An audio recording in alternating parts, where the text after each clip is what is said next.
একটি মেয়ে প্রত্যেক দিন রাতের বেলা হঠাৎ করেই ছাদে উঠে যেত এবং যখন মেয়েটি ছাদে উঠত বাড়ির সকলের চোখ এড়িয়ে, তখন ওর হাতে কোনো একটা ধারালো কোনো জিনিস থাকতো এবং বাড়ির লোক যখন বুঝতে পারতো যে মেয়ে ঘরে নেই, মেয়ে ফ্ল্যাটের মধ্যে কোথাও নেই, তো তারাও তার খোঁজ করতে করতে যখন ছাদ অবধি উঠে যেত, তো দেখতো মেয়ে ওরকমভাবে দাঁড়িয়ে এদিক ওদিক করছে হাতে ওরকম ধারালো কিছু জিনিস নিয়ে। তো তখন ওকে টানতে টানতে টেনে হিচড়ে সেই ফ্ল্যাটের ছাদ থেকে ঘরে নামিয়ে আনা হতো এবং এই ঘটনাটা প্রায় রোজই ঘটতো। আর ঠিক ওই ফ্ল্যাটের পাশের অন্য ফ্ল্যাট থেকে ঠিক ওরই বয়সী আরেকটি মেয়ে কিন্তু এই জিনিসটা প্রথম লক্ষ্য করে। ফ্ল্যাটের অন্যান্য লোকেরাও মাঝে মধ্যে ব্যাপারটা লক্ষ্য করে, কিন্তু ও যেহেতু রাত অবধি পড়াশুনো করতো এবং গরমকাল ফ্ল্যাটের জানলা খোলা থাকতো, তো ও এই বিষয়টা কিন্তু প্রায় প্রত্যেক দিনই লক্ষ্য করতো এবং ওর মনে অনেক প্রশ্ন জাগতো যে একটা মেয়ে হঠাৎ করে রাতের বেলা প্রায় ওই 12:30 একটা নাগাদ কেন রোজ ছাদে চলে যাচ্ছে, এবং যদি সে নর্মাল এমনি ছাদে গরমকাল হাওয়া খেতে যায়ও, তাকে বাড়ির লোক কেন এভাবে টেনে হিচড়ে নামাচ্ছে, ও কিছুই বুঝতে পারতো না। এবং তারপর থেকে যে মেয়েটি ওকে রোজ দেখতো এরকম অস্বাভাবিক আচরণ করতে, সে একদিন ওই মেয়েটার সাথে যোগাযোগ করার চেষ্টা করে। ওর মনে অনেক প্রশ্ন জাগে এবং তারপর ও যেটা জানতে পারে সেটা কিন্তু রীতিমতো মানে যে কোনো মানুষের বুক কেঁপে যাওয়ার মতো একটা ঘটনা, যেটা শোনার পরে আপনাদেরও কিন্তু মনে হবে যে আজও আমাদের চারপাশে কলকাতা শহর বলুন বা ভারতবর্ষ বলুন বা ভারতের বাইরেও এমন অনেক ঘটনা ঘটছে যার হয়তো খুব কম শতাংশ ঘটনাই চোখের সামনে আসে, আমরা জানতে পারি। এবং আপনারাও যখন ঘটনাটার কেন মেয়েটা এরকম করতো বা কেন এই জিনিসটা ওর সাথে হচ্ছিল বা তার পরিণতি বা কী হলো, এগুলো যখন আপনারাও শুনবেন না, আপনারাও কিন্তু রীতিমতো ভয় পেয়ে যাবেন যে এরকম ঘটনাও আজকাল ঘটে।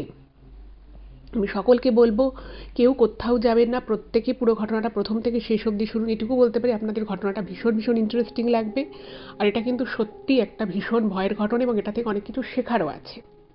তো আমাদের চ্যানেলের সাথে থাকুন, পাশে থাকুন। নমস্কার শ্রোতা বন্ধুরা, ভূত ভগবান চ্যানেলে আপনাদের সকলকে অনেক স্বাগত। আশা রাখি সবাই খুব ভালো আছেন, আনন্দে আছেন, সুস্থ আছেন। আমাদের চ্যানেলে যে ঘটনাগুলো বলা হয় সেগুলো যদি আপনাদের ভালো লাগে তাহলে অবশ্যই কিন্তু চ্যানেলটাকে সাবস্ক্রাইব করবেন, ভিডিওগুলোকে লাইক করবেন। পুরো ঘটনাটা শোনার পর আপনাদের কেমন লাগলো সেই মূল্যবান মতামত জানাতে কিন্তু একদম ভুলবেন না। আর আপনাদের জীবনে বা আপনাদের পরিচিত কোনো মানুষের জীবনে যদি এরকম কোনো ভৌতিক, অলৌকিক, দৈবিক, অতিজাগতিক কোনো এরকম ঘটনা ঘটে থাকে, তাহলে সেগুলো কিন্তু আপনারা আমাদের কাছে লিখে পাঠিয়ে দিতে পারেন। তার জন্য আপনাদেরকে আমাদের চ্যানেলের ডেসক্রিপশানে যেতে হবে, দেখবেন সেখানে আমাদের ইমেল আইডি মেনশন আছে। সেই ইমেল আইডিতে ইমেল করে আপনারা আপনাদের সেই ঘটনা আমাদের কাছে কিন্তু অনায়াসেই পৌঁছে দিতে পারেন। আর একটা রিকোয়েস্ট করবো, যদি সম্ভব হয় কাইন্ডলি আপনারা আমাদের চ্যানেলের এই ভিডিওগুলোকে আপনাদের ফ্রেন্ড এবং ফ্যামিলির মধ্যে একটু শেয়ার করে দিন, কারণ আমরা এই চ্যানেলে আর 5টা সাধারণ মানুষের জীবনে ঘটে যাওয়া বিভিন্ন রকমের ভৌতিক, অলৌকিক, দৈবিক, অতিজাগতিক এই ঘটনাগুলোই বলে থাকি। তাই আমি মনে করি ঘটনাগুলো যদি আরও অনেক অনেক মানুষ শুনতে পারেন, তারা সেগুলো শুনে কিন্তু অনেকভাবে নিজেদেরকে বিপদ থেকে আলাদা রাখতে পারবেন, অনেক কিছু জানতে পারবেন এবং অনেক বেশি সেফ থাকতে পারবেন। তো চলুন বন্ধুরা, আমি আজকের ঘটনা আপনাদের সামনে বলা শুরু করছি। এখন আমি যে ঘটনাটা আপনাদের সামনে বলতে চলেছি সেই ঘটনাটা বনগাঁ থেকে সৃজিতা লিখে পাঠিয়েছে। বনগাঁতে ও যেটা লিখেছে যে ওরা একটা ফ্ল্যাটে থাকে এবং সেই ফ্ল্যাটটা আজ থেকে মাত্র 6 বছর আগেই, 5 থেকে 6 বছর আগেই তৈরি হয়েছে এবং তার আগে ওরা বনগাঁর একটা অন্য জায়গায় থাকতো, সেখান থেকে ওরা চলে আসে। যেহেতু সেই বাড়িটা ওদের পৈতৃক বাড়ি ছিল, অনেক পুরনো হয়ে গেছিলো, ওরা সেটা বেচে দেয় এবং তারপরে ওরা ফ্ল্যাটে শিফট করে যায় বনগাঁতে। এবং ওদের যে ফ্ল্যাটটা ছিল সেই পুরো ফ্ল্যাটের যে কমপ্লেক্স, তাতে 2টো টাওয়ার মতো ছিল, মানে পাশাপাশি 2টো ফ্ল্যাট, কিন্তু সেম বিল্ডারেরই, আর বাউন্ডারিটাও সেম। এবং এই পাশাপাশি 2টো যে ফ্ল্যাট ছিল তার মধ্যে ওদের ফ্ল্যাটটা আগে তৈরি হয় এবং তার 2 বছর পরে অন্য পাশের যে ফ্ল্যাটটা রয়েছে সেই ফ্ল্যাটটা তৈরি হয়। এবার ওদের ফ্ল্যাটটা হচ্ছে একটা 5তলা ফ্ল্যাট এবং সৃজিতারা কিন্তু 4th ফ্লোরে থাকে।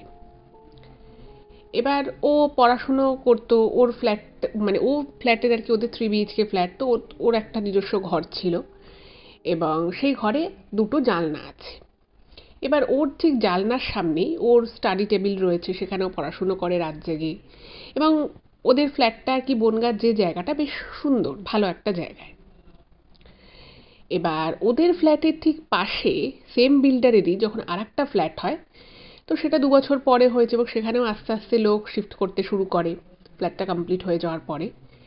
তো ঠিক 4th ফ্লোরে, মানে ওর ওর যে ফ্ল্যাটটা ঠিক তার প্যারালালি যে ও পাশের যে ফ্ল্যাটটা তার যে 4th ফ্লোর, এবার সেই ফ্ল্যাটের যে জানলাটা রয়েছে সেই জানলাটার ওর জানলাটা হচ্ছে মুখোমুখি, মাঝখানে বেশ অনেকটা গ্যাপ রয়েছে। কিন্তু যেহেতু পাশাপাশি দুটো টাওয়ার, তো খুব বিশাল ডিস্টেন্স না হওয়াতেও যদি কেউ একটু জোরে কথা বলে তাহলে কিন্তু জানলা খোলা থাকলে মানে ওদের ফ্ল্যাটের ওই ঘরের ভিতরে যে যা কথা বলবে সেটাও শোনা যাবে। আবার পাশের ফ্ল্যাটেও যদি ওই সেম ফ্লোরে যদি কেউ ওই ঘরে কথা বলে আর জানলা খোলা থাকে সেটাও শোনা যাবে। এবার ওই ফ্ল্যাটে আসার পরে ওর সাথে 2-3 জনের বন্ধুত্ব হয়, এর আগেও তোর বন্ধু বান্ধব ছিলই। এবার ওই ফ্ল্যাটে দেখে যে সৃজিত আর কি খেয়াল করে যে ঠিক ওরই বয়সী একটি মেয়ে এসেছে, এবং মেয়েটি শুধু একা নয়, মেয়েটির একটা ভাই আছে, বাবা মা আছে, একটা নর্মাল ফ্যামিলি যেরকম হয় সেরকম। এবার ও ভাবলো যে আচ্ছা মেয়েটা তো মনে হয় আমারই বয়সে, হয়তো আমি যে ক্লাসে পড়ি ও সেই ক্লাসেই পড়ে। তো এই ঘটনাটা যখন ঘটে তখন সৃজিতা ক্লাস 12-এ পড়ে। এবার ও একদিন ভাবলো যে মেয়েটার সাথে একটু কথা বলবে, কারণ ওই মেয়েটাও মাঝে মধ্যেই মানে ওই ওই ঘরেই ওই মেয়েটি থাকতো কিনা ও সেটা শিওর নয়, কিন্তু মেয়েটাকে মাঝে মধ্যেই দেখতো। আর ওদের ওই যে জানলাটা ছিল সেই জানলার পাশে একটা কাউচ মতো ছিল, একটা সোফা মতো ছিল, মেয়েটা মাঝে মধ্যে ওখানে বসে থাকতো। এবার সৃজিতা মাঝে মধ্যে জানলার পাশে যদি মেয়েটাকে দেখতো, ও একটু জানলার পাশে গিয়ে দাঁড়াতো, যদি মেয়েটা হাই হ্যালো কিছু করে বা ওর দিকে তাকায়, তো দেখতো মেয়েটা জানলার দিকে তাকিয়ে না মানে আকাশের দিকে তাকিয়ে থাকে অনেকক্ষণ, মানে ওর দিকে সেভাবে তাকাই না, কোনো অ্যাটেনশনই দেয় না। এবার ও ভাবলো যে না, এভাবে তো হচ্ছে না, তো একদিন ও হাত নেড়ে হাই করে মেয়েটাকে, এবং মেয়েটা কিন্তু তাকায়। দেখবেন আপনি যদি কারোর সাথে যেচে আলাপ করতে যান, একটা হতে পারে যে সে আপনাকে পুরোপুরি ইগনোর করবে, সে আপনার দিকে তাকাবেই না। আবার হতে পারে কেউ হয়তো অতটা মানে সেটাকে ওয়েলকাম না করলেও কিন্তু সে মুখের উপর নাও করে না, জাস্ট কোনো রকমে হাই করে চলে যায়, এটাও হতে পারে। কিন্তু এক্ষেত্রে সৃজিতা যেটা লিখেছে যে ও যেদিন প্রথম মেয়েটির সাথে কথা বলার চেষ্টা করে, ওকে হাই করে, ওই মেয়েটা ওর দিকে অদ্ভুত দৃষ্টিতে কিছুক্ষণ তাকিয়ে থাকে। এরকম নয় যে ওকে হাই হাই বলেছে বলে ও ওকে হাই বলেছে বা মুখ ঘুরিয়ে নিয়ে চলে গেছে, উঠে চলে গেছে, সেরকম কিন্তু কিছু নয়, জাস্ট ওর দিকে হাঁ করে কিছুক্ষণ তাকিয়ে থাকে। এবার এইটা দেখে সৃজিতার একটু অড লাগে যে আবার কি, মেয়েটাকে আমি হাই করলাম, মেয়েটা আমার দিকে এভাবে তাকিয়ে আছে, মানে ও কি শুনতে পাচ্ছে না আমি ওকে কি বললাম? তো সৃজিতার একটু অপ্রস্তুত লাগে ব্যাপারটা।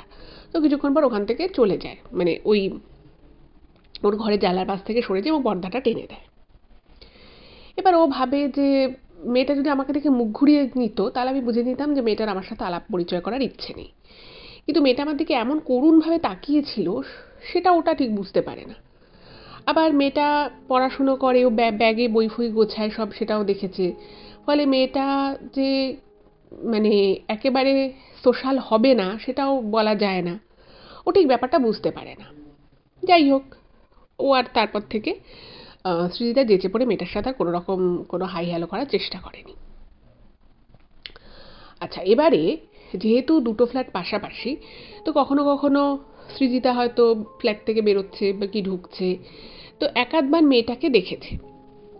এবং অদ্ভুত বিষয় হচ্ছে ওই মেয়েটার বয়স আর সৃজিতার বয়স সেমই হবে, বা ওই মেয়েটা ওর থেকে বড়ও হতে পারে, কিন্তু মেয়েটাকে কখনোই একা দেখা যায় না। মানে যতবারই ও নিচে ফ্ল্যাটের নিচে দেখেছে মেয়েটা কোথাও বেরোচ্ছে বা ঢুকছে, ওর সাথে ওর বাবা অথবা মা কেউ না কেউ থাকেই।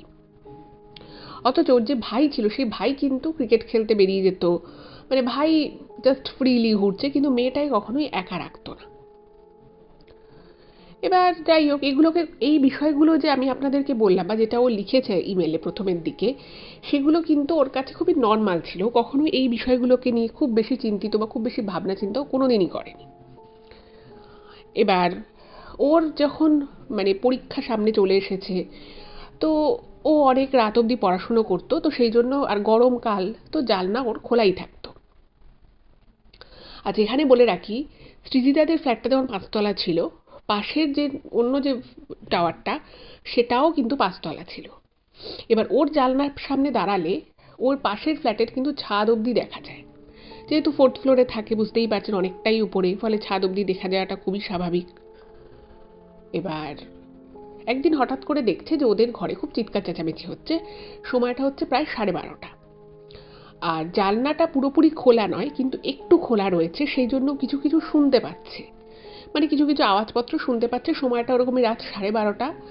এবং যেটুকু ও শুনতে পায় যে মেয়েটিকে ওর বাবা মা বকাবকি করছে ও ছাদে গেছে বলে রাতে। হ্যাঁ, তোকে খুব বকছে যে এই সময় কে ছাদে যায়, কেন তুই ছাদে যাবি, এরকম নানান কথাবার্তা বলছে। এবং মেয়েটা খুব কাঁদছে। যাই হোক, এটা একটা একটা দিন গেল। 2 দিন পরে আবার সেম জিনিস। ও পড়াশুনো করে শুতে যাবে, সেই সময় আবার দেখছে ওদের ঘর থেকে খুব চেঁচামেচি হচ্ছে। এবার ওর না একটুখানি অড লাগে যে আবারও সেই সেম জিনিস শুনতে পাচ্ছে, যে ওই মেয়েটা নাকি ছাদে গেছে এবং ছাদে গিয়ে কিছু ঘোরাফেরা করছিল এবং ওকে নিয়ে আসছে এবং ওকে আবার বকাবকি করছে যে কেন ছাদে গেছে। এবারে এর মাঝখানে ওর মাকে না একবার এই সৃজিতা ওর মাকে বলে যে মা জানো তো, আমি এরকম পড়াশুনো করে যখন ঘুমোতে যাই এই ফ্ল্যাটে, আমি এরকম জানলা থেকে আওয়াজ পাই। মেয়েটা মনে হয় এই ঘরেই থাকে, তো ওকে এরকমভাবে টেনে হিঁচড়ে নিয়ে আসে। তো ওর মা বলছে যে হ্যাঁ সত্যি তো, রাতের বেলা একটা মেয়ে যদি ফট করে ছাদে উঠে যায় তাকে তো বকাবকি করবেই। তো ও বলে যে না মা, ব্যাপারটা ঠিক বকাবকি ওরকম নয়, ওর হাত থেকে কিছু একটা নিয়ে নেয়। এবার সরাসরি তার ও জানলার পাশে গিয়ে দেখতে পায় না, তো সৃজিতা যেটুকু দেখেছে যে মেয়েটার হাতে কিছু একটা থাকে, সেটা কেড়ে নিয়ে নেয় এবং ও ভীষণ রকম ছটফট করতে থাকে মেয়েটা। তো এটা একটুখানি ওর অড লাগে। তোর মা তখন বলে যে দেখ, তুই যেটা দেখিস দেখিস, বাট ওইভাবে মানে বেশি উকি দিয়ে দেখতে যাস না। ওরা নতুন এসেছে, আমাদেরকে চেনেও না, কি ভাববে, ওদের পারিবারিক বিষয়, ওরা হয়তো ওদের মেয়েকে শাসন করে, যাই হোক, তুই বিষয়টা দেখিস না। এবারে যেটা ঘটনা ঘটলো সেটা হচ্ছে যে মাঝে মধ্যেই কিন্তু এই ঘটনাটা হতো। আর যেহেতু পাশে যে টাওয়ারটায় ওরা থাকতো সেইখানে তখনও মানে নতুন ফ্ল্যাট, বুঝতেই পারছেন, তো পুরো বুকিং মানে পুরো লোকজন আসেনি। কিন্তু এই সৃজিতারা যে টাওয়ারটায় থাকে সেটা তো পুরনো, সেটা 2 বছর 2.5 বছর হয়েছে, তো সেটা প্রায় পুরো ভর্তি। তো ওদের ফ্ল্যাটেরও 1-2 জন আরও ফ্যামিলি, তারা কিন্তু এই বিষয়টা লক্ষ্য করে। এবার সবাই ভাবে যে মেয়েকে শাসন করছে, তো সেটা নিয়ে কেউ কখনো কিছু বলে না, কিন্তু ওই টুকটাক নিচে নামলে একটা রেসিডেন্টের সাথে আর একটা রেসিডেন্টের দেখা হলে 1-2 জন বলে এরকম, এইসব ওরও কানে আসে। যাই হোক, তো এর মাঝখানে ওর পরীক্ষা হয়ে গেল। সৃজিতার পরীক্ষা হয়ে গেছে। ওর পরীক্ষা হওয়ার পরে বেশ একটা লম্বা গ্যাপ রয়েছে। তো ও না মানে সব কিছুর মাঝখানে সৃজিতার মনে বারবার আসতো যে এই মেয়েটার কি কোনো সমস্যা আছে, কারণ মেয়েটা কীরকম ফ্যাল ফ্যাল করে মাঝে মধ্যে তাকিয়ে থাকে। আবার ও যখন জানলার পাশে গিয়ে দাঁড়ায়, মেয়েটা কিছুক্ষণ ওর দিকে তাকিয়ে তারপরে উঠে চলে যায়, সবসময় একটা বিষণ্ণ মনা টাইপের লাগে। ওর না খুব জানতে ইচ্ছে করতো। তো এবারে ও একদিন ঠিক করলো যে ও মানে ছাদে যাবে, যে সময় রাতের বেলা ওই মেয়েটা ছাদে যায়। ওর খুব ইচ্ছে, মানে অনেকদিন থেকে সৃজিতার মনে একটা ইচ্ছে হচ্ছিল যে ওই মেয়েটা ছাদে গিয়ে কী এমন করে যার জন্য ওর বাড়ি থেকে রাত দুপুরে ওকে টেনে হিচড়ে নিয়ে আসার, কেনই বা মেয়েটা ছাদে যায়। এবার ও তো ওরকম রাতের বেলা, সৃজিতা তো আর রাতের বেলা ওরকম ছাদে যায় না। তো এবার পরীক্ষা হয়ে যাওয়ার পরে ও কী করতো, খুব বেশি ওর দাদু ঠাকুমা দিদা এদের সাথে খুব ভিডিও কলে কথা বলতো। এবার ইচ্ছে করেই একদিন ওর মাকে বলে যে মা, আমি একটু ছাদে যাচ্ছি, ঘরে ভালো নেটওয়ার্ক পাচ্ছি না, আমি ভালো করে দেখতে পাচ্ছি না ভিডিও কলে, আমি একটু ছাদে যাই। এবার ওর মা বলছে যে ঠিক আছে, এত রাতে ছাদে যাবি, তাহলে আমিও তোর সাথে যাচ্ছি। তো ওর মা ওর সাথে গেছে। এবার ও টুকটাক ভিডিও কলে কথা বলছে ওর বাড়িতে, কিন্তু ওর মনটা পড়ে রয়েছে যে কখনোই মেয়েটা ছাদে আসবে, ও দেখবে। এবার সেদিনকে ও আর ওর মা ছাদে প্রথম দিন রাতের বেলা গেল, দাদু ঠাকুমার সাথে দিদার সাথে কথা হলো, কিন্তু সেদিন আর মেয়েটা এলো না। এবার কতক্ষণ আর রাতের বেলা ছাদে দাঁড়িয়ে থাকবে, ওর মা বলছে চ এবার নিচে চ, কথা তো হয়ে গেছে। এবার সৃজিতার মা তো আর জানে না যে ও কেন ছাদে যেতে চাইছিল, তো কথা হয়ে গেছে, ওরা নিচে চলে এসেছে। এবারে এর 1-2 দিন পরে আবার সৃজিতা খুব গল্পের বই পড়তে ভালোবাসে, তো ও গল্পের বই পড়ছে ওর ঘরে। যেহেতু ওর রাত করেই একটু শোয়ার অভ্যেস, তো ও তখনও জেগে। এবার ও মানে বুঝতে পারছে যে ওই মেয়েটা ওই ঘরের মধ্যে খুব এদিক ওদিক করছে। হুম। এবং ওর না তখন একটা সন্দেহ হলো যে মেয়েটা ঘরের মধ্যে হালকা লাইট জ্বালিয়ে রেখেছে, যেহেতু জানলা খোলার, এর ফ্ল্যাটের জানলা আর ওর ফ্ল্যাটের জানলা প্রায় মুখোমুখি, অবশ্যই কিছুটা গ্যাপ রয়েছে, দুটো টাওয়ারের মাঝখানে যেরকম গ্যাপ থাকে সেরকম রয়েছে, কিন্তু বুঝতে পারছে মেয়েটা এদিক ওদিক করছে। এবার ও না তখন ভাবলো যে না, আজকে আমি গিয়ে দেখবো মেয়েটা কি করে। এবার ও কি করেছে, সৃজিতা চুপি চুপি নিজের ঘর থেকে বেরিয়েছে। ওর বাবা মা তো শুয়ে পড়েছে। এবার ও ফ্ল্যাটের দরজা খুলে সোজা ওদের যে টাওয়ার, সেই টাওয়ারের ছাদে চলে গেছে। এবং ছাদে সৃজিতা যেতেই কিছুক্ষণের মধ্যে ওই মেয়েটা ছাদে এসছে। ও দেখছে যে মেয়েটা ছাদে এসে মানে মানে ছাদে একটা এমনি বড় ছাদ, ফ্ল্যাটের ছাদ, তো একটা লাইট জ্বলছে, আরও লাইট রয়েছে কিন্তু সেগুলো জ্বলছে না। তো ওই একটা লাইটের আলোতে ও যেটুকু বুঝতে পারছে যে মেয়েটার হাতে ছুরি জাতীয় কিছু একটা ধারালো কিছু রয়েছে হাতে, এবং মেয়েটা পাগলের মতো মনে হচ্ছে যেন ওই ফাঁকা ছাদে কাউকে খুঁজছে। মানে অদ্ভুত, যেটা ও ইমেলে মেনশন করেছে, যে মেয়েটার চুল ঠুল পুরো উস্কো খুস্কো, মেয়েটার চোখ দুটো মনে হচ্ছে না এক্ষুনি ঠেলে বেরিয়ে আসবে। মেয়েটার একটা মানে জাস্ট ড্রেস জামা টাইপের পরেছিল, এবং মেয়েটার হাতে ওরকম একটা ধারালো জিনিস নিয়ে এটা পাগলের মতো পুরো সারা ছাদ খুঁজছে কাউকে। অ্যাজ মনে হচ্ছে যে ও কাউকে তাড়া করেছে বা কেউ ওকে তাড়া করেছে। এবং ও না মুখে কিছু একটা বিড়বিড় করে বলছে, কিছু একটা মেয়েটা বলছে, কিন্তু এক্স্যাক্ট কি বলছে ও বুঝতে পারছে না। এটা দেখে না সৃজিতা পুরো হতভম্ব হয়ে যায়। মানে ও ভাবছে যে, মানে ও না তখন ভাবছে যে হয়তো মেয়েটার ঘরে কেউ ঢুকেছিল, বা হয়তো এমন কেউ ওই ফ্ল্যাটের ছাদে আছে যে হয়তো ওর কোনো ক্ষতি করতে চায়। মানে অ্যাজ সাচ এমন মেয়েটার হাব ভাব যে পেলে একদম ওই হাতে যে জিনিসটা রয়েছে সেটা দিয়ে আঘাত করবে।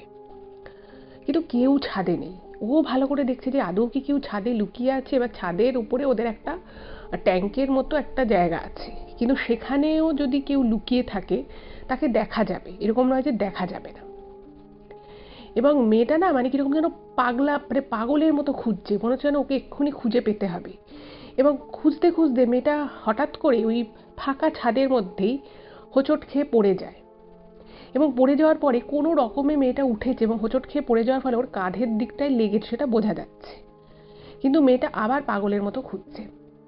ইন দ্য মিন টাইম যেটা হলো, আবার নিচ থেকে ওর বাবা মা এলো, এসে ওকে টানতে টানতে মানে হাত থেকে ওই জিনিসটা কেড়ে নিয়ে টানে হিচড়ে ওকে ঘরের দিকে নিয়ে গেল।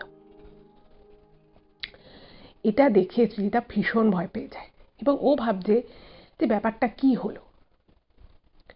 ও সঙ্গে সঙ্গে নিজের ফ্ল্যাটে নিজের ঘরে চলে এসেছে। এসে না ও দরজা বন্ধ করে খুব ভয় পাচ্ছে, এবং ও নিজের ঘরে লাইটটা অফ করে জানলার পর্দাটা দিয়ে ও পর্দার এক ফাঁক দিয়ে দেখছে যে ওই ফ্ল্যাটে ওর ঘরে কি হচ্ছে। তো দেখছে যে মেয়েটা প্রচণ্ড ছটফট করছে, এক হাত ওর মা ধরে রয়েছে, অন্য হাতটা ওর বাবা ধরে রয়েছে, এবং একটা নাম বারবার বারবার বলছে, একটা নাম। তো সেই নামটা বলছে, এবং ওই মেয়েটা কিরকম যেন মানে পাগলের মতো মাথা নাড়াচ্ছে, হাত পা ঝাঁকাচ্ছে, মানে ওকে ধরে রাখা যাচ্ছে না এরকম টাইপের। তো কিছুক্ষণ পরে ওর মা কিছু একটা ওকে জলে খাওয়ালো বা কিছু একটা এরকম হলো, এবং মেয়েটা শান্ত হয়ে গেল, এবং তারপরে ওর বাড়ির লোক জানলা ফানলা বন্ধ করে দিয়ে চলে গেল। এবার এই জিনিসটা যে ও চোখের সামনে দেখলো, মানে সৃজিতা এর আগে বুঝতে পারতো যে মেয়েটা ছাদে গেছে বা ঘোরাফেরা করছে, যেটুকু ওর জানলা থেকে দেখা যেত, কিন্তু এইভাবে সরাসরি ও কিন্তু কখনো দেখেনি যে মেয়েটা কেন ছাদে যায়, কি করে ছাদে গিয়ে, বা কেনই বা ওকে টেনে হিঁচড়ে নামানো হয়। এবং সৃজিতা যেটাই মেনশন করেছে যে ও প্রথম যেদিন এরকমভাবে ছাদে গিয়েছিল, সেদিন ও কিন্তু ওই অপোজিটের ওই ফ্ল্যাটের যে ছাদ সেটাকে কিন্তু ও খুব ভালো করে লক্ষ্য করে যে সত্যি কেউ আছে কি না।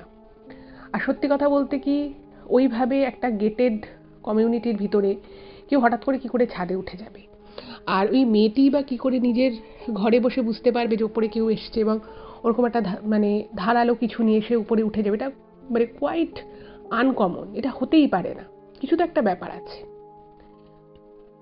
তো এবারে এই জিনিসটাও দেখে, এবং দেখে না ওর ভীষণ ভয় লাগে। এবং প্রথম যেদিন ও মেয়েটাকে এভাবে দেখেছিল এরকম করতে, ওটা সেদিন রাতেরবেলা ঘুম হয়নি, এবং এই সেম জিনিসটা কিন্তু এই দুদিন পরে আবার হলো।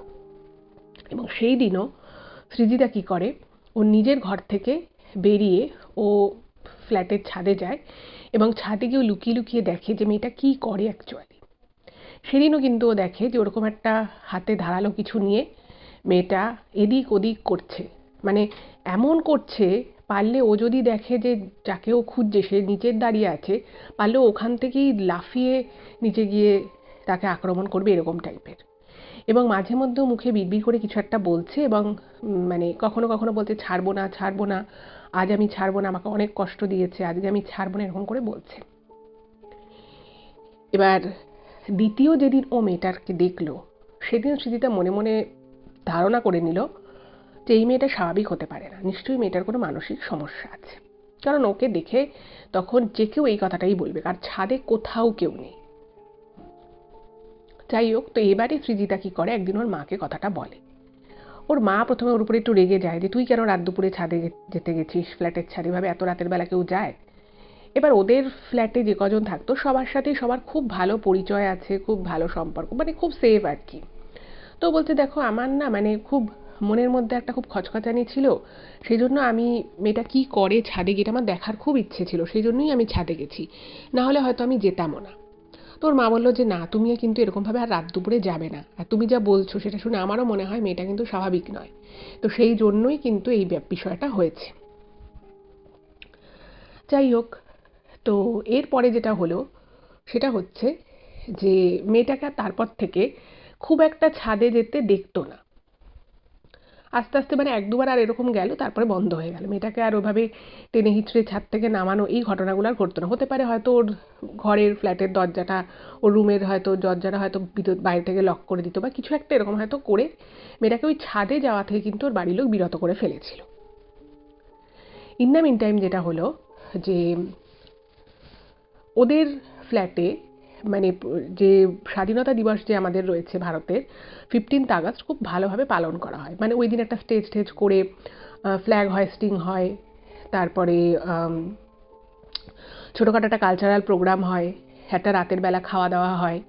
তো এইটা একটা সবাই মিলে ঠিক করে, যেহেতু পাশেও টাওয়ারটায় লোকজন মোটামুটি চলে এসেছে, তো সে বছর ঠিক হয় যে 15th আগস্টের প্রোগ্রামটা একটু বড় করে করা হবে এবং সেই মতো ওখানে বিভিন্ন রকমের আর কি কালচারাল প্রোগ্রামসের আয়োজন করা হয়, সব কিছু হয়। এবার সৃজিতা তো মনে মনে ঠিক করে নিয়েছে যে আজকে মেয়েটাকে সামনে থেকে দেখব। এবার প্রত্যেকটা ঘর ঘর থেকে লোককে আসতে বলা হয়েছে যখন ফ্ল্যাগ হোয়েস্ট হবে। তো এবার কি হয়েছে, ওই মেয়েটাকে নিয়ে ওর মা নেমেছে নিচে যে গ্রাউন্ডে যেখানে আর কি ফ্ল্যাগ হোয়েস্ট হবে, নেমেছে এবং মেয়েটা না একদম মেয়েটাকে দেখে স্বাভাবিক লাগছে, মানে সুন্দর করে পেতে চুলটা আঁচড়ানো, ঠিকঠাক জামা কাপড় পরেছে, ওই যে চোখ যে বাইরে বেরিয়ে আসতো কীরকম একটা উদাস মন লাগতো সেরকম কিন্তু মেয়েটাকে দেখে একদমই মনে হচ্ছে না। মেয়েটা আশেপাশে আরও ছোটো ছোটো যে বাচ্চা রয়েছে তাদেরকে দেখে হাসছে, মানে একদম স্বাভাবিক আচরণ করছে, মেয়েটার মধ্যে কোনো অস্বাভাবিকতা কিচ্ছু নেই। এবার সৃজিতা দেখেছে মেয়েটাকে এবং ও দেখছে যে মেয়েটাকে তো দেখে স্বাভাবিকই লাগছে এবং মেয়েটা সবার সাথে টুকটাক হাসছে, হাই হ্যালো করছে। এবার সৃজিতা গিয়ে ওর পাশে দাঁড়িয়েছে, কারণ ওর মেয়েটার প্রতি একটা প্রথম থেকেই কেন মেয়েটা এরকম করতো, কী জন্য করতো, সেটার প্রতি একটা ইন্টারেস্ট প্রথম থেকেই ছিল। এবার সেই দিন প্রোগ্রামে ও পাশে দাঁড়িয়েছে, কিন্তু একটা জিনিস খেয়াল করছে, মেয়েটাকে কখনোই কিন্তু একা ছাড়ছে না, মানে সবসময় ওর মা রয়েছে, নয় ওইদিকে গেলে ওর ভাই ওর পাশে দাঁড়িয়ে রয়েছে এইরকম। তো তখন সৃজিতা যায় এবং ওর পাশে গিয়ে ওকে হাই করে এবং বলে যে তুমি কোথায় পড়ো, কী করে, সব জিজ্ঞেস করে। তো যেটা জানতে পারে যে ওই মেয়েটা সেকেন্ড ইয়ারে পড়ে কলেজে, তো একটা কলেজের নাম বলে এবং বলে যে আমি এই কলেজে সেকেন্ড ইয়ারে পড়ি। তো পড়াশুনো নিয়ে টুকটাক কথা হয় এবং ওই কথা বলতে দেখে মেয়েটার মা কিন্তু সাথে সাথে চলে আসে, ওই মেয়েটার মা, এবং এসে ওর সাথেও আলাপ করে। তখন বলছে হ্যাঁ ওর আসলে অমুক কলেজে পড়ার ইচ্ছে ছিল, কিন্তু ওই কলেজটা একটু দূরত্ব হয়ে যাচ্ছিলো, তো সেই জন্য এই কলেজে ওকে ভর্তি করা হয়েছে, মানে পড়াশুনো ওরিয়েন্টেড কথাবার্তা বলে। এবং সেই সময় ও জাস্ট কলেজে উঠেছে, তো দুজনে মিলে পড়াশুনোরই টুকটাক কথা বলে। এবং তারপরে যখন ওরা ওখানে বসে রয়েছে, তারপরে প্রোগ্রাম শুরু হয়েছে, তো মেয়েটার মায়ের কাছে একটা ফোন আসে এবং উনিই বলে যে মানে নিজের মেয়েকে আর কি বলছে যে তুই এখানে বস, আমি এক্ষুনি ফ্ল্যাট থেকে আসছি। এবার সৃজিতা তো ওর পাশে বসেছিল, সৃজিতা এটা একটা মানে মনে হয় যে আরে এটা তো বেশ একটা ভালো সুযোগ, আমি তাহলে এই মেয়েটার সাথে একটুখানি অন্য রকমের আলাপ করি আর কি। অ্যাকচুয়ালি সৃজিতার মনে বারবার একটা জিনিস খটকা আসছিল যে মেয়েটাকে এখন দেখে খুব স্বাভাবিক লাগছে, কিন্তু মানে প্রথম যখন মেয়েটার সাথে কথাবার্তা শুরু হলো, কিন্তু আস্তে আস্তে মেয়েটার চোখ মুখ যেন মানে ও যে একটা সবার সামনে একটা হ্যাপি থাকার যে একটা কি বলবো একটা ফেক চেষ্টা করছিল, সেটা যেন ওর মুখ থেকে আস্তে আস্তে সেই হাসিটা বা সেই খুশি ভাবটা যেন আস্তে আস্তে ম্লান হয়ে যাচ্ছে। এবং সন্ধেবেলা ওদের কালচারাল প্রোগ্রামটা শুরু হয়েছে। এবার সকালবেলা মেয়েটাকে খুব হাসি খুশি মোটামুটি একটা ঠিকঠাকই লাগছিল, কিন্তু এই সন্ধে হতেই যেন মেয়েটার চোখ মুখ যেন আস্তে আস্তে পাল্টে যাচ্ছে। মনে হচ্ছে যেন ও কিছু একটা নিয়ে প্রচণ্ড চিন্তায় রয়েছে, প্রচণ্ড একটা টেনশন করছে, এরকম একটা ওকে দেখে মনে হচ্ছে। তো এবার সৃজিতা তখন মেয়েটাকে বলছে যে তুমি ফেসবুকে আছো, হোয়াটসঅ্যাপে আছো? তো তখন মেয়েটা বলছে যে ওর ফেসবুক অ্যাকাউন্টটা নেই, আর এমনি যে হোয়াটসঅ্যাপ রয়েছে সেই হোয়াটসঅ্যাপটা আছে, কিন্তু ও খুব একটা বেশি ফোন ইউজ করে না। আর সত্যিই মেয়েটার হাতে কোনো ফোনও ছিল না। এবার এটা শুনে ওর একটু অড লাগে যে মেয়েটা কলেজে পড়ে, সেকেন্ড ইয়ারে পড়ে, পড়াশুনোর ক্ষেত্রে বন্ধুবান্ধবদের সাথে যোগাযোগ রাখার প্রয়োজনার্থে এখনকার দিনে সবার কাছেই কিন্তু হোয়াটসঅ্যাপটা খুবই মানে কমিউনিকেশনের ক্ষেত্রে খুবই কনভিনিয়েন্ট। তো ভাবছি যে মেয়েটা হোয়াটসঅ্যাপ খুব একটা করে না, তো ভাবলো যে হয়তো মেয়েটা আমাকে হোয়াটসঅ্যাপ নাম্বারটা দিতে চাইছে না, সেটা একটা হতে পারে। তো এইরকমই ও চিন্তাভাবনা করে। তো এরপরে না ওর একটুখানি অড লাগে ব্যাপারটা, যে না কিছু তো একটা ব্যাপার আছে, মেয়েটা এমনিতে ঠিকঠাক কথা বলছে, আর সকালবেলা মেয়েটাকে যতটা সতেজ লাগছিল, ফ্রেশ লাগছিল, হঠাৎ করে সন্ধ্যের পর থেকে মেয়েটাকে কেন এরকম লাগছে। এবং মেয়েটার মা ওকে বলে গেছে যে ঠিক আছে তুই আধা ঘন্টা দেখ, তারপরে আমরা উপরে চলে যাবো। তো তারপরে আধা ঘন্টা 40 মিনিট পরে 1 ঘন্টা পর থেকে খাওয়া দাওয়া শুরু হবে, তো ভাবছে যে মেয়েটা খাবে না এখানে। তো না তখন মেয়েটাকে প্রশ্ন করে যে আচ্ছা এখানে তো আমাদের এই 1 ঘন্টা পরে খাওয়া দাওয়া শুরু হবে, তো তুমি থাকছো তো? তখন মেয়েটা বলছে না আমি থাকবো না, আমার মা হয়তো খাবারটা নিচ থেকে ওপরে নিয়ে যাবে। তো ও বলছে কেন তুমি থাকবে না কেন, এত সুন্দর প্রোগ্রাম হচ্ছে তুমি চলে যাবে কেন, আর এটা তো সোসাইটির মধ্যেই সবাই সবার চেনা পরিচিত। তো তখন না মেয়েটা চুপ করে আছে। তো তখন সৃজিতা বুঝতে পারে কিছু একটা ব্যাপার তো আছে, কিন্তু মেয়েটাকে সরাসরি বলতে পারছে না। এবার ওই মেয়েটাও হয়তো কোনোভাবে কিছু একটা বুঝতে পারে যে সৃজিতা কিছু একটা বুঝতে পেরেছে। তখন ও কি করে, ও ওর ফোন নাম্বারটা মেয়েটাকে দেয়, হোয়াটসঅ্যাপের আর কি নাম্বারটা, বলেছে এটা আমার phone number plus WhatsApp number. তো সঙ্গে সঙ্গে মোবাইলে সেভ করে নিয়েছে। তখন সৃজিতাই আর কি ভাবছে যে এই মেয়েটার হয়তো কোনো একটা সমস্যা আছে। অনেক সময় হয় না একটু মানসিক দিক থেকে সবাই সবার সাথে হয়তো খোলাখুলি মিশতে পারে না, বা অনেক সময় অনেকের কোনো মেডিকেল ইস্যুসও থাকতে পারে। তো ভাবলো যে না আমি মেয়েটাকে ডেকে বলি। তো তখন ও মেয়েটাকে বলে যে আচ্ছা আমরা তো দুজনে এই একই জায়গায় থাকি, তো চল আমরা ফ্রেন্ডস হই। এটাও বলে ওর হাতটা বাড়িয়েছে। এবার তখন মেয়েটা মানে ওর দিকে অদ্ভুত দৃষ্টিতে তাকিয়ে থাকে, এবং চোখ থেকে দুফোঁটা জল পড়ে মেয়েটা। এবং মেয়েটা বলে যে হ্যাঁ আমরা আজকে থেকে বন্ধু, কিন্তু আমাকে এক্ষুনি আমার মা চলে আসবে, আমি মায়ের সাথে উপরে চলে যাব। তখন বলছে যে কেন, তুমি এখানে থেকে যে আমি তোমার মা এলে তোমার মাকে বলছি। এইটা বলতে বলতে ওর মা দেখতে দূর থেকে আসছে। তো সৃজিতা তো ভাবলো যে ঠিক আছে ওর মাকে একটু পটাতে হবে। তো ওর মাকে বলে যে কাকিমা এখানে তো আরও প্রোগ্রাম হচ্ছে, আমরা যদি সবাই চলে যাই, বাচ্চারা যারা প্রোগ্রাম করছে তাদের দেখার লোক কমে যাবে, তো একটু থাকুক না, এরপরে খাওয়া দাওয়া হবে, আমরা সবাই তো আছি, কোনো অসুবিধে নেই, এটা জায়গাটা খুব সেফ, আমরা এতদিন ধরে রয়েছি, খুবই ভালো জায়গা, কোনো অসুবিধে নেই। এবার ওর মাকে এমন করেই সৃজিতা বলেছে, ওর মা না না করতে পারেনি। তোর মা বলেছে আচ্ছা ঠিক আছে, ওর তো আসলে সব কিছু খায় না। তো বলছে সে ঠিক আছে, সে ও যেটুকু খাবে যা খাবে সেটুকু খাবে, অনেক রকমেরই কিছু হয়েছে। তখন ওর মা না আর মানে বা প্রথমে 1-2বার একটু নাকচ করার চেষ্টা করে, কিন্তু বলে যে না এত সুন্দর প্রোগ্রাম হচ্ছে, এরপরে আমাদের এখানে এবছর থেকে প্রথম দুর্গাপুজো শুরু হবে, সেসব নিয়েও কথাবার্তা হবে, খুব মজা হবে, আমরা তো সবাই আছি, ও থাকুক। তো উনি বলেন যে ঠিক আছে, এই বলে উনিও একটুক্ষণ থাকে, তারপরে উনি কোন একটা কাজে আবার অন্যদিকে চলে যায়। তো সৃজিতা তখন ভাবলো যে না আজকে মেয়েটাকে আমি এত কাছ থেকে দেখছি, এত কথা বলছি, তো মেয়েটাকে আমি জিজ্ঞেস করি। এবার সরাসরি তার কাউকে জিজ্ঞেস করা যায় না যে এই তুমি কেন ছাদে যেতে, আমি দেখতাম তোমাকে সবাই, তোমার বাবা মা টেনে টেনে নিয়ে আসতো। তো ও এভাবে না বলে ও বলে যে আমি জানো তো রাতের বেলা আমিও খুব ছাদে যাই এবং ছাদে গিয়ে আমি মানে মাঝে মধ্যে আমার রুমের ভিতরে আমি ভালো কানেকশন পাই না, তো আমি ভিডিও কল করি আমার দাদু ঠাকুমা দিদা এদেরকে। তো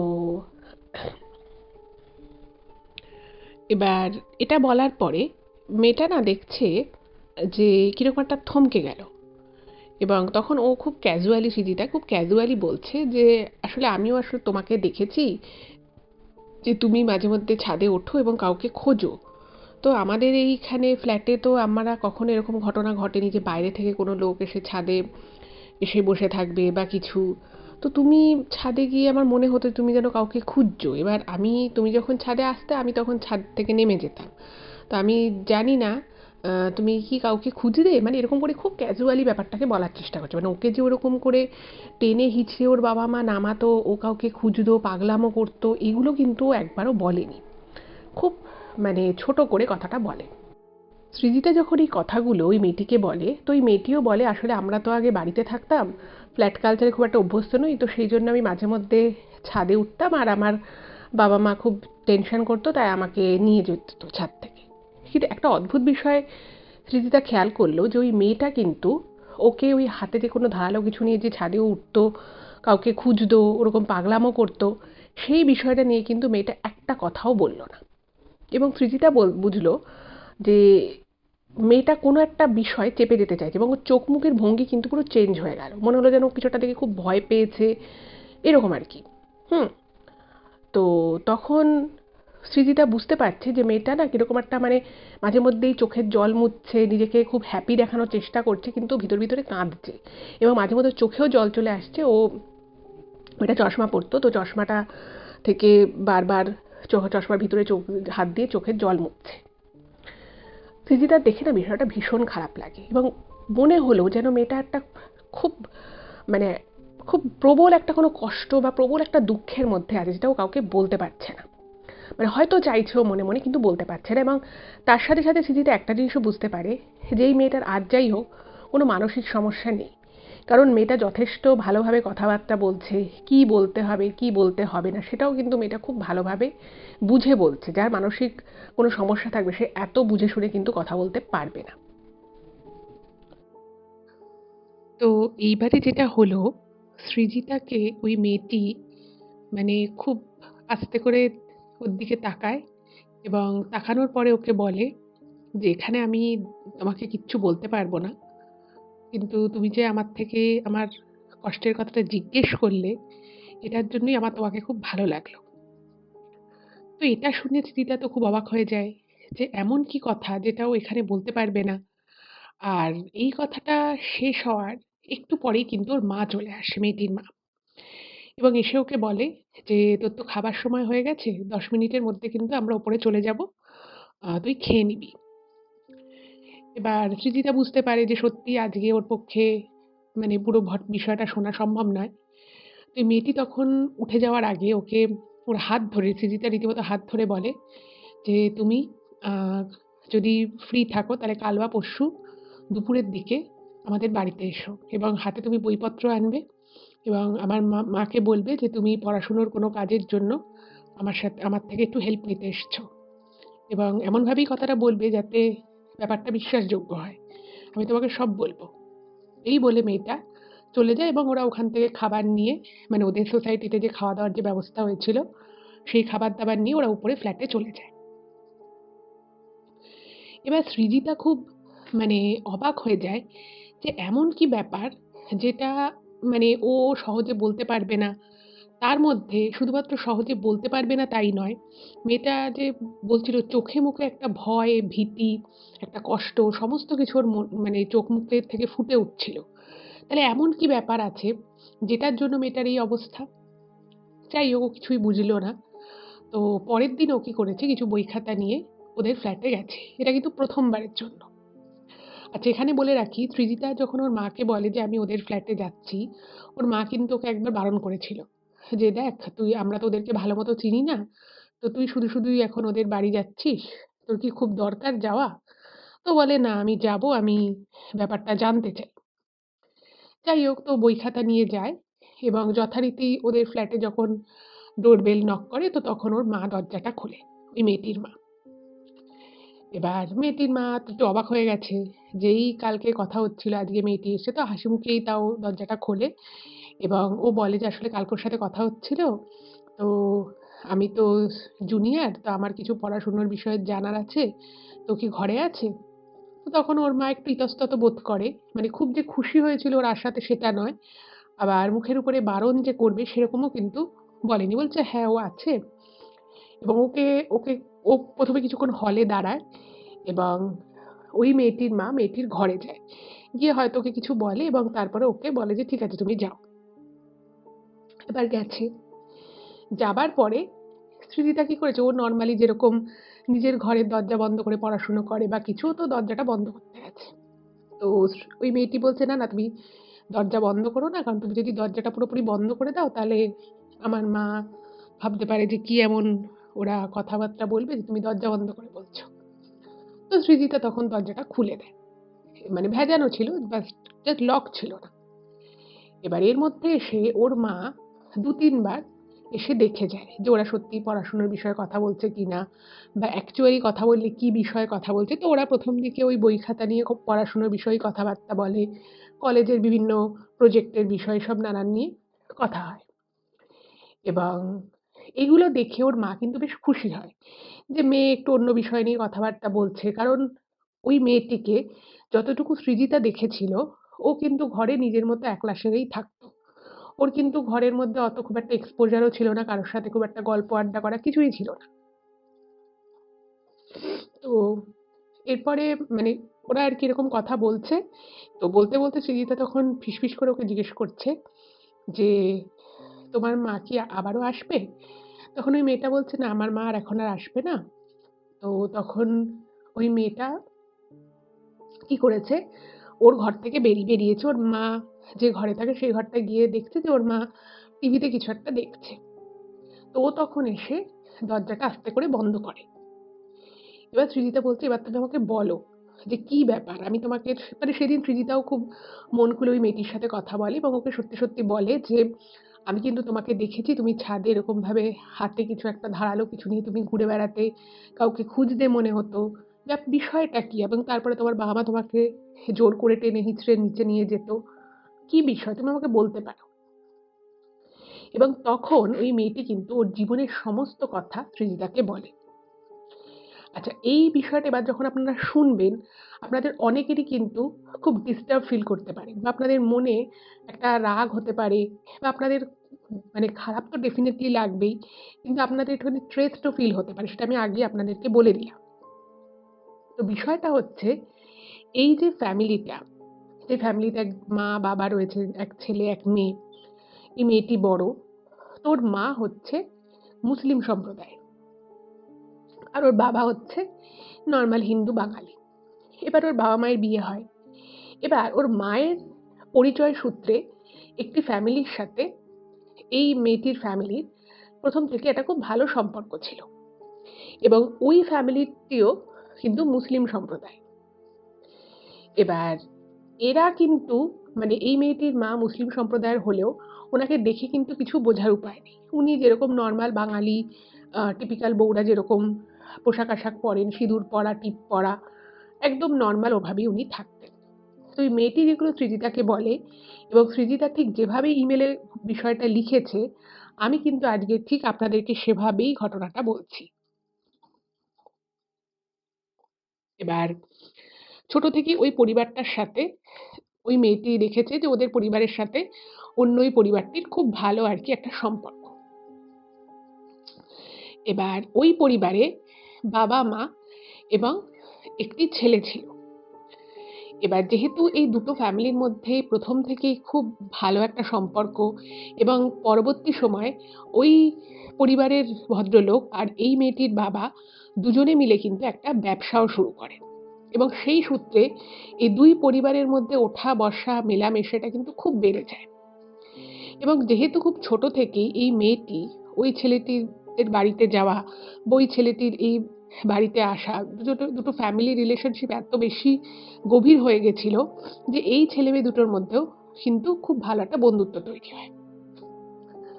এবার এই যে দুজনের মধ্যে যে বন্ধুত্ব, সেই বন্ধুত্বটা প্রথম দিকে যখন ছোট ছিল বন্ধুত্ব হিসেবে থাকলেও আস্তে আস্তে যখন ওরা বড় হতে থাকে, এই সম্পর্কটা কিন্তু শুধুমাত্র একটা বন্ধুর সম্পর্কে আটকে থাকে না।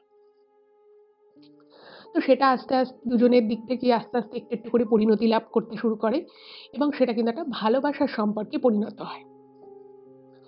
এবার এই অবধি যে বিষয়টা ছিল সেটা কিন্তু এই মেয়েটির বাড়ি থেকে বা ছেলেটির বাড়ি থেকে কেউই কিন্তু এই বিষয়টা প্রথম দিকে বুঝতে পারেনি।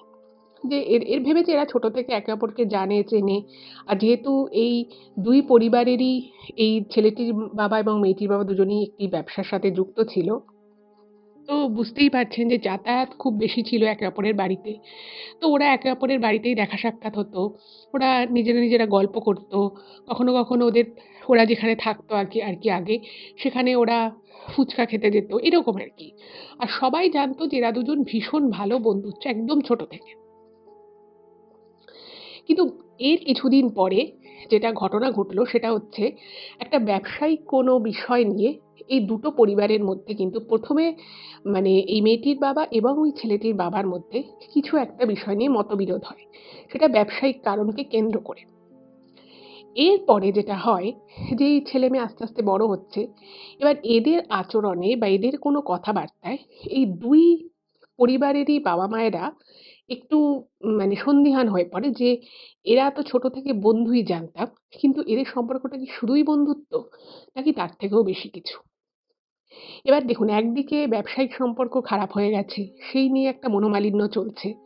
তারপরে যখন এই বিষয়টা সামনে আসে, যখন মানে বিশেষত প্রথম দিকেই মেয়েটিকেই জিজ্ঞেস করা হয়, তো তখন মেয়েটি কিন্তু স্বীকার করে এবং ও বলে যে ওই ছেলেটিকে ভালোবাসে। এই কথাটা শোনার পরে সবথেকে বেশি মেয়েটির পরিবারে যে আপত্তি জানিয়েছিল সে হচ্ছে মেয়েটির মা। মেয়েটির মা পরিষ্কার করে বলে দেয় যে এই সমস্ত জিনিস উনি বরদাস্ত করবেন না। মানে উনি বন্ধু হিসেবে বলে যে তোমরা বন্ধু ছিলে এই অবধি ব্যাপারটা ঠিক ছিল। আর এখন এই মুহূর্তে ওদের সাথে আমাদের কোনো মানে সেরকম একটা মানে সম্পর্ক নেই এবং ব্যবসায়িক যা সম্পর্ক ছিল সেটাও প্রায় মানে না থাকার মতো, কারণ ব্যবসাটা ওরা বন্ধ করে দিচ্ছে। তো সেই জায়গা থেকে দুই পরিবারের মধ্যে প্রচণ্ড বেশি তিক্ততা চলে এসেছে এবং এই তিক্ততা কিন্তু প্রথম দিকে আসে এই ব্যবসায়িক কারণকে কেন্দ্র করে। এবার এই তিক্ততা আসে, দুই পরিবারের মধ্যে যে যাতায়াত ছিল সেটা সম্পূর্ণ বন্ধ হয়ে যায়। যে ব্যবসাটা এই দুজনের বাবা একসাথে করতেন, সেই ব্যবসাটা বন্ধ হয়ে যায় এবং যে যার মতো টাকা পয়সা ভাগ নিয়ে তারা আলাদা আলাদা হয়ে যায় এবং যখন টাকা পয়সাও ভাগাভাগি হয়, সেটা নিয়েও কিন্তু একটা প্রবল অশান্তির সৃষ্টি হয়। এক পক্ষ অন্য পক্ষকে বঞ্চিত করার একটা অভিযোগ তোলে। যাই হোক, এই বিষয়টা যখন হলো, তখন দুটো পরিবার থেকেই কিন্তু দুজনকে বারণ করে দিল যে তোমরা একে অপরের সাথে মেলামেশা করবে না। আর এদিকে এই মেয়েটির মা কিন্তু প্রচণ্ড কড়াভাবে মেয়েকে শাসন করতে শুরু করে। এর মধ্যে যেটা হলো সেটা হচ্ছে যে ওদের দুজনের মধ্যে দেখা সাক্ষাৎ বন্ধ হয়ে গেছে, সমস্ত যোগাযোগ বন্ধ, ফোন বন্ধ। তো হঠাৎ করেই এই মেয়েটির মা ওকে একদিন সিমুই রান্না করে মেয়েটিকে দেয় এবং দিয়ে বলে যে ওই ছেলেটার সাথে আর কি ওর তখনও দেখা সাক্ষাৎ এক আধ জায়গায় হতো, তো বলেছিল ওদেরকে দিয়ে দিতে, ওই ছেলেটিকে দিতে সিমুইটা। এবার বিষয় যেটা হচ্ছে যে এই মেয়েটি কিন্তু ওর মাকে বারবার বলেছিল যে তোমরা তোমাদের মধ্যে একটা ঝামেলা হয়েছে, অশান্তি হয়েছে, ব্যবসায়িক কোনো কারণ নেই, সেটা আমি বুঝতে পারছি, কিন্তু তার জন্য তুমি আমাকে ওর সাথে মিশতে বারবার বারণ করো না, কারণ আমি ওকে ভালোবাসি, ও আমাকে ভালোবাসে। তো এই বিষয়টা কিন্তু ওর মা বা বাবা কেউই মেনে নিতে পারছিল না। কিন্তু এর মাঝখানে ওর মা একদিন হঠাৎ করে সিমুই রান্না করে এবং ওকে বলে ছেলেটাকে দিয়ে আসতে। তো মেয়েটি তো খুব খুশি হয়ে যায়। মেয়েটি ভাবে যে ঠিক আছে, মা হয়তো আমার ব্যাপারটা বুঝতে পেরেছে। তো ও ছেলেটিকে দেখা করতে বলে এবং ছেলেটিকে সিমুই দেয়। যাই হোক, তো সেই সিমুই পায়েসটা খেয়ে নেয় এবং অশান্তি সূত্রপাত নতুন করে তখন হয় যখন ওই সিমুইটি খাওয়ার পরে ওই ছেলেটি নাকি খুব অসুস্থ হয়ে পড়ে। এবার ওই ছেলেটার বাড়ি থেকে তখন এদের বাড়িতে আসে, এসে বলে যে ওনার ছেলে সুস্থ স্বাভাবিক ছিল এরা সিমুই পায়েস করে মেয়েটির হাত দিয়ে পাঠিয়েছিল এবং ছেলেটি সেটা খাওয়ার পরেই নাকি অসুস্থ হয়ে পড়েছে। তার ছেলের কোনো সমস্যা ছিল না, সবকিছু ঠিকঠাক ছিল, শুধুমাত্র এই সমস্যা সৃষ্টি হয়েছে ওই সিমুইটা খেয়ে। এদিকে এই মেয়েটির বাড়ির লোক দাবি করতে থাকে যে তারা একটা খুব সাধারণ, যেরকম আর পাঁচটা বাড়িতে যেরকম সাধারণভাবে সিমুই পায়েস বানানো হয় সেভাবেই বানানো হয়েছিল, কিন্তু মানে শুধুই ওরা একটা অপবাদ দিচ্ছে। ওরা কিন্তু এই অভিযোগটা একেবারেই মানতে পারে না। এবার বুঝতেই পারছেন, এইটা নিয়ে নতুন করে কিন্তু দুই পরিবারের মধ্যে প্রচণ্ড অশান্তি শুরু হয় এবং এই মেয়েটি তখন ওর মাকে বারবার জিজ্ঞেস করে যে সত্যি কি সিমুইতে কিছু মেশানো ছিল। ওর মা কিন্তু মানে এই বিষয়ে স্পষ্ট কোনো উত্তর ওকে দিতে চায় না এবং এইটা নিয়ে যখন মেয়েটির সাথে ওর বাবা মায়ের একটা বচসা হয় এবং তখন মেয়েটি বাড়িতে বলে দেয় যে তোমরা যতই চেষ্টা করো ওর সাথে আমার সম্পর্ক কিন্তু তোমরা ভাঙতে পারবে না, আর যদি তোমরা এরপরেও বেশি মানে জেদ করো, আমাকে বেশি আটকে রাখার চেষ্টা করো, তাহলে একদিন হঠাৎ দেখবে যে আমি ওকে বিয়ে করে আমরা চলে গেছি, অন্য কোথাও চলে গেছি। এবার এই কথাটা যখন ওই মেয়েটি তার বাবা মাকে বলে, ওর বাবা মা কিন্তু প্রচণ্ড ভয় পেয়ে যায় কথাটা শুনে। তখন কিন্তু মেয়েটির বাবা মা অনেক রকমভাবে চেষ্টা করতে থাকে মেয়েটি যাতে ওই ছেলেটির সাথে কোনো রকম যোগাযোগ না করে এবং ওর মন থেকেও যেন ওই ছেলেটির সাথে যোগাযোগ করার সমস্ত ইচ্ছে বা যে ভাবনা চিন্তা ওর প্রতি আর কি রাখে মেয়েটি, সেগুলোও যাতে খারাপ হয়ে যায় সেই চেষ্টা কিন্তু বিভিন্ন রকমভাবে করতে থাকে। প্রথমে ওর পরিবার সম্পর্কে এবং ছেলেটির সম্পর্কে অনেক ধরনের নেগেটিভ কথা বলতে থাকে, যে পরিবারটি ভালো নয়, ছেলেটিও খুব একটা ভালো নয়, সব কথা বলতে থাকে। কিন্তু যখন মেয়েটির বাবা মা দেখে যে এই সমস্ত কথা মেয়েকে বলেও মেয়েটির মন থেকে ওই ছেলেটির কথা কিছুতেই ভোলানো যাচ্ছে না বা মেয়েটির মনে যে ছেলেটির প্রতি ভালোবাসা রয়েছে সেটাও কোনো রকমভাবে এফেক্টেড হচ্ছে না, তখন কিন্তু ওনারা অন্য পথ ধরে। এবার আপনারা হয়তো ভাবছেন যে অন্য পথ বলতে আমি ঠিক কী বোঝাতে চাইছি। সৃজিতা যেটা ইমেলে লিখেছে, যেটা ওকে ওই মেয়েটি বলেছিল যে এর কিছুদিন পরে সব কিছু বাড়িতে খুব স্বাভাবিক চলে, মানে তার আগে বাড়িতে প্রত্যেক দিন প্রচণ্ড অশান্তি হতো এই বিষয়টাকে নিয়ে।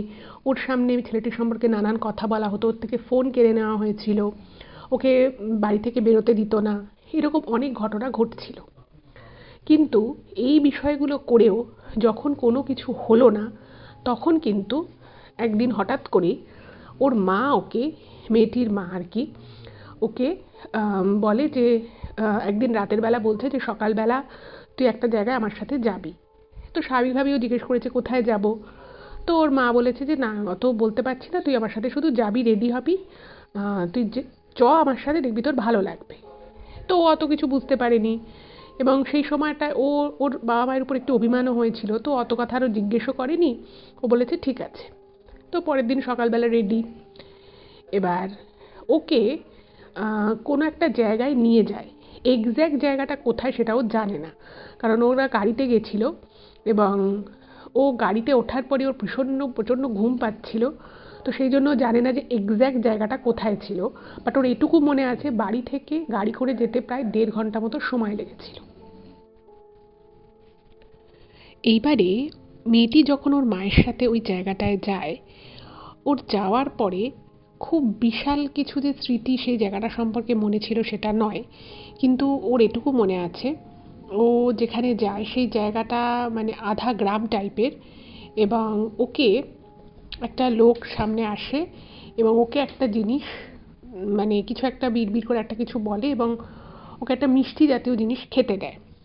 এবার সেই সময় ওর ওইটা খাওয়ার একেবারেই ইচ্ছে ছিল না, তো ওর মা সঙ্গে সঙ্গে বলে ওটা খেয়ে নিতে এবং তারপরে ওর মাকে কিছু কথা বলে যে কথাগুলো ওর ঠিক মনে নেই, মানে সেই সময় ওর ঠিক কী মেন্টাল কন্ডিশন ছিল নিজেও জানে না। তো ওকে দেয় এবং তারপরে ওরা চলে আসে এবং আসার সময় ও গাড়িতে কিন্তু পুরোটাই ঘুমিয়ে ঘুমিয়ে ফেরে এবং বাড়িতে এসে ওর ভীষণ ঘুম পায়, ও ঘুমিয়ে পড়ে। এরপর থেকে একটা ভয়ঙ্কর সময় কিন্তু এই মেয়েটির জীবনে নেমে আসে।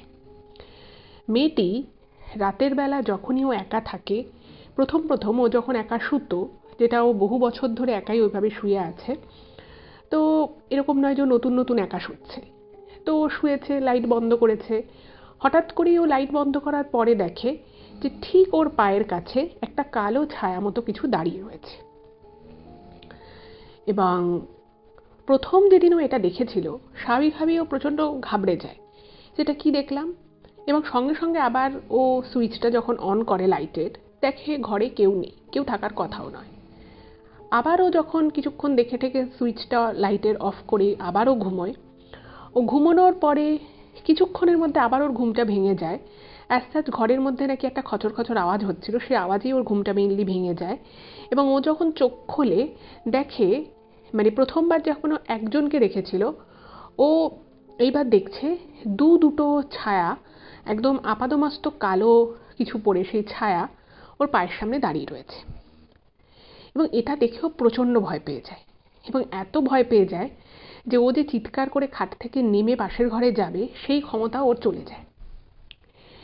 এবং এই জিনিসটা কিন্তু ওর সাথে একদিন দুদিন নয়, প্রায় রোজ হতে থাকে। প্রত্যেক দিন ও শুতে যায় এবং ওর মনে হয় পায়ের কাছে কখনো একজন, কখনো দুজন, কখনো বা তিনজন মতো দাঁড়িয়ে রয়েছে। এবং একটা মানুষ, মানে তার মুখ দেখা যাচ্ছে না, তার হাইটটা অনেক বেশি, এবং এমনভাবেই ওর বেডের সামনে ওর পায়ের কাছে দাঁড়িয়ে থাকে, মনে হয় যেন ওর মনে হতে থাকে যে যে কোনো মুহূর্তে ওই তিনটে ছায়ামূর্তি ওকে হয়তো অ্যাটাক করবে। এবার এগুলো যখন বেশ কিছুদিন ধরে হতে থাকে, ওর মাকে বলে যে মা, আমার একা শুতে এরকম অসুবিধে হচ্ছে, এরকম আমার মনে হচ্ছে আমার ঘরের মধ্যে কেউ একটা আছে। এবার ওর মা এটা শুনে ও বলতো, দূর, এরকম আবার হয় নাকি, তুই ভুল ভাবছিস, এরকম ওকে নানান কথা বলে বিষয়টাকে কাটিয়ে দিত। কিন্তু প্রত্যেকটা মুহূর্তে ও নিজে বুঝতে পারত যে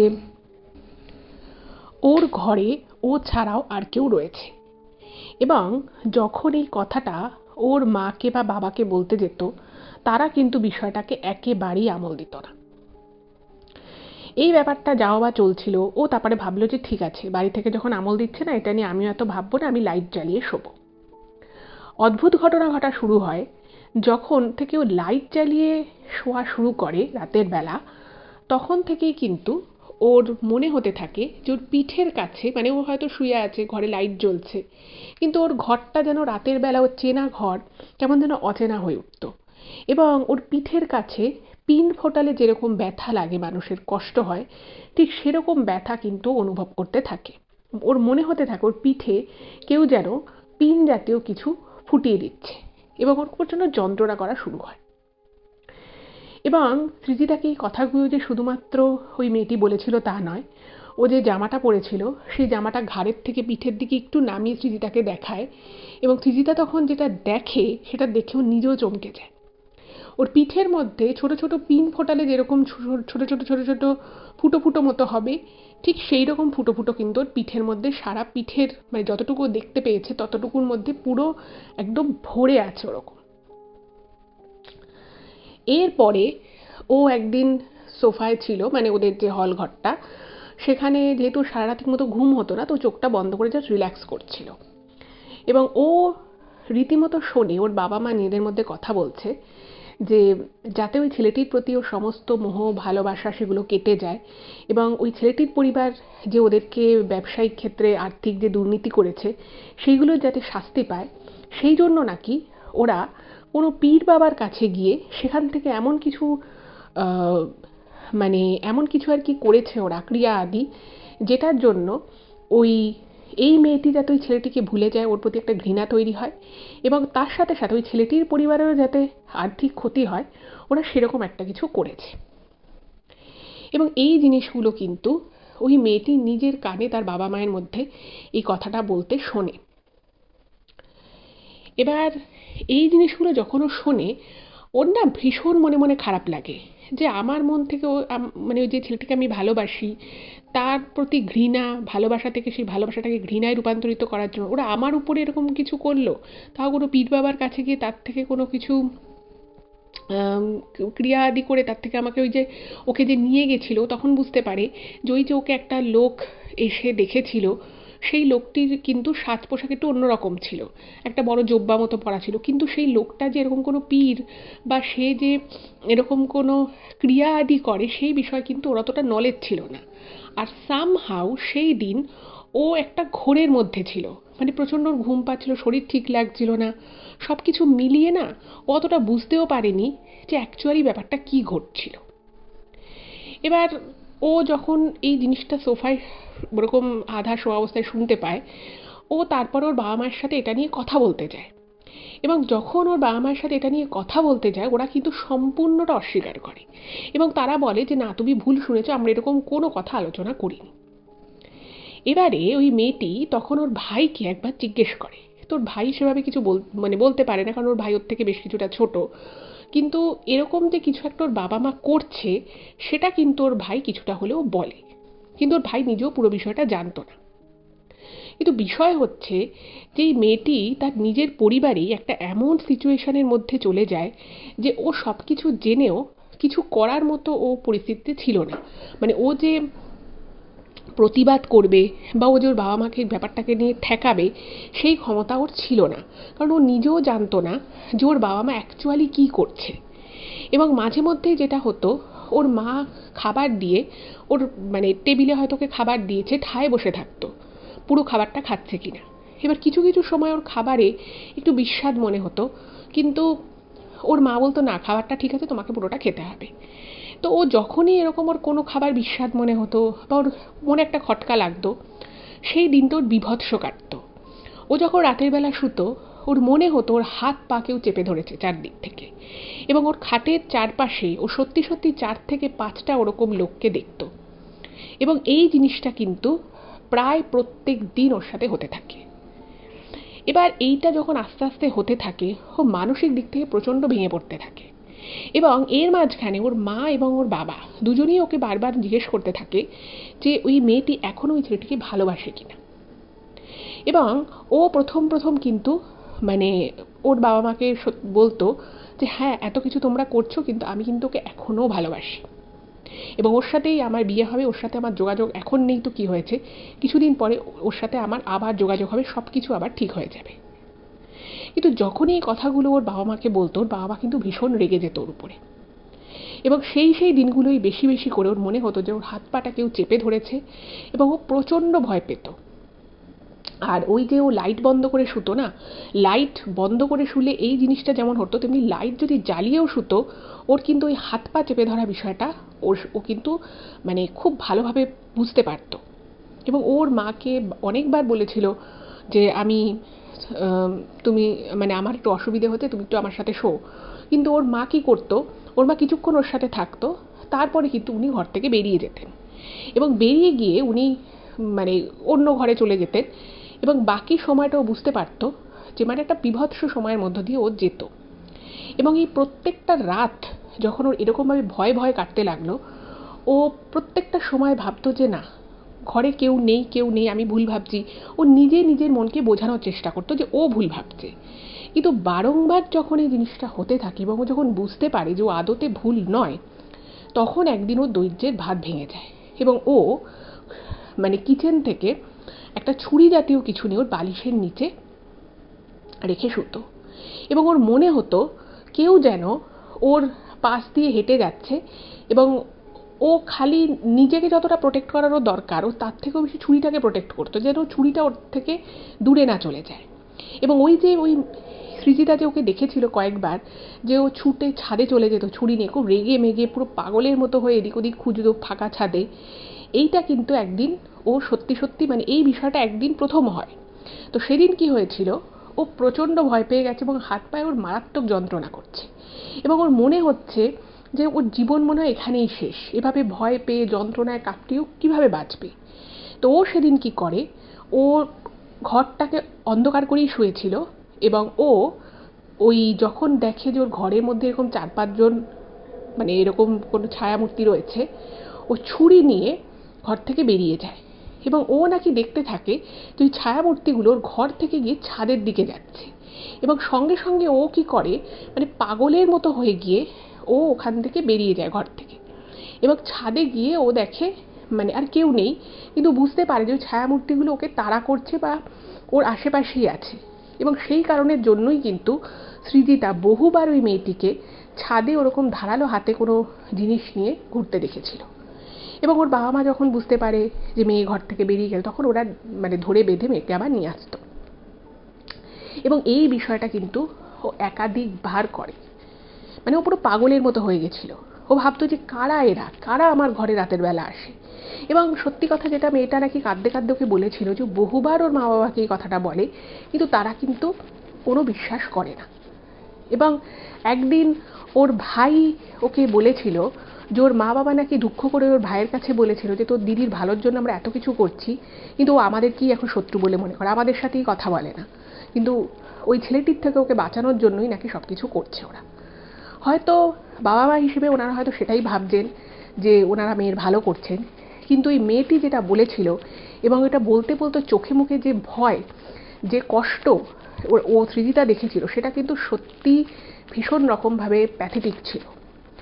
এবং এইটার পরে যখন মেয়েটি খুব অসুস্থ হয়ে পড়ে, তখন আবার ওকে নিয়ে কিন্তু কোথাও একটা গেছিল, সেটাও ও ঠিক বুঝতে পারে না ঠিক কোন জায়গায়। এবং সেখানে যাওয়ার পরে সেখানে আবার ওকে কিছু ওই পীর বাবা কিছুটা তাবিজ টাবিজ দেয়, এবং সেই তাবিজ ছোঁয়ানোর পর থেকে ওর রাতের দিকের যে সমস্যাটা ছিল সেইটা অনেকটা মিটেছে।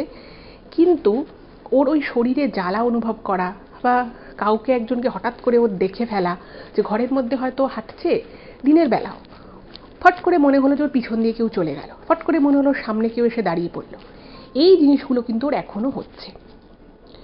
যাই হোক, তো এই সমস্ত বিষয় নিয়ে বহুবার ওর বাবা মায়ের সাথে কথা বলেছে, কিন্তু ওনারা কোনো রকমই কর্ণপাত করেনি। তো সেই জন্য আস্তে আস্তে ও এগুলো বলাও ছেড়ে দিয়েছে, আর সমস্যা আগের থেকে বেশ কিছুটা কমেওছে। কিন্তু মেয়েটা কাঁদতে কাঁদতে সৃজিতাকে বলে যে বিশ্বাস করো, আমার জীবন যে কখনো এইরকম পর্যায়ে চলে যেতে পারে আমার নিজের বাবা মায়ের কারণে, আমি সেটা কোনোদিন স্বপ্নেও ভাবতে পারিনি। তো সৃজিতা এগুলো শুনে না পুরো হতভম্ব হয়ে যায়। তো ও জিজ্ঞেস করে যে তুমি কি এখনও ছেলেটিকে ভালোবাসো? ও বলছে আমার মনে এখন এসব কিছু নেই, আমি শুধু একটু ভালো করে বাঁচতে চাই, যাতে আমি এরকম ভয়টা না পাই, আমার চোখের সামনে যেন এরকম না দেখি যে হঠাৎ করে ঘুমটা ভেঙে গেছে, আমার পায়ের কাছে কেউ, আমার হাতে পায়ে পিঠে প্রচণ্ড ছুঁচ ফোটানোর মতো যন্ত্রণা হয়, ব্যথা হয়। যাই হোক, তো এগুলো যখন সৃজিতা শোনে ওর ভীষণ খারাপ লাগে, খুব কষ্ট হয় মনে মনে মেয়েটার জন্য। এবার এরপরে মেয়েটা দরজাটা খুলে, যখন বেশিক্ষণ দরজা বন্ধ রাখলে ওর মা সন্দেহ করতে পারে যদি আসে। তো এর কিছুদিন পরে, যাই হোক, তারপরে তো ও বাড়ি থেকে বেরিয়ে যায় ওর ফ্ল্যাট থেকে। তো তারপরে সৃজিতা ওকে বলে যে তোমাকে যদি আমি একটা জিনিস বলি তুমি করবে? বলছে হ্যাঁ, কেন করবো না। তো সৃজিতা অ্যাকচুয়ালি ঘটনাটা পুরোটাই ওর মা বাবাকে বলে। তো এবার সরাসরি তো আর ওর বাবা মায়ের পক্ষে, সৃজিতার বাবা মায়ের পক্ষে ওই মেয়েটির বাবা মায়ের সাথে কথা বলা তো সম্ভব না, কারণ এটা ওদের একান্ত ব্যক্তিগত পারিবারিক ব্যাপার। তো ওর মা তখন বলেছিল যে সৃজিতাকে বলে যে তুই এই মেয়েটিকে বলবি প্রত্যেক দিন 108 বার করে মা দুর্গার নাম নিতে। তো সৃজিতা কিন্তু এই মেয়েটিকে বলে, এবং ওর রোজ 108 বার করে মা দুর্গার নাম নিয়ে, দিনের বেলাও 108 বার করে নাম নিত, রাতের বেলাও 108 বার করে নাম নিত। এবং এই করতে করতে বর্তমান যেটা পরিস্থিতি, যেটা ও জানিয়েছে ইমেলে, যে এখন মেয়েটা অনেক ভালো আছে, 2 বছর হয়ে গেছে, এখন মেয়েটা অনেক ভালো আছে। এবং ওই পরিবারের সাথে বা ওই ছেলেটির সাথে মেয়েটির আর কোনো যোগাযোগ নেই, কিন্তু ওই মেয়েটির মনে কিন্তু ওর বাবা মায়ের প্রতি একটা রাগ বলুন, একটা কষ্ট বলুন, সেটা কিন্তু রয়েই গেছে, যেটা খুবই স্বাভাবিক। এবং সেই কারণের জন্যই কিন্তু সৃজিতা ওই মেয়েটির নাম এখানে উল্লেখ করেনি, তা আমিও এখানে মেয়েটির নাম বলতে পারলাম না। কিন্তু আমি এটুকুই বলবো, আপনারা যে যাই করুন না কেন, এই ধরনের কাজের সাথে কখনো নিজেদেরকে বা নিজের পরিবারের কাউকে কখনো সংযোগ করবেন না।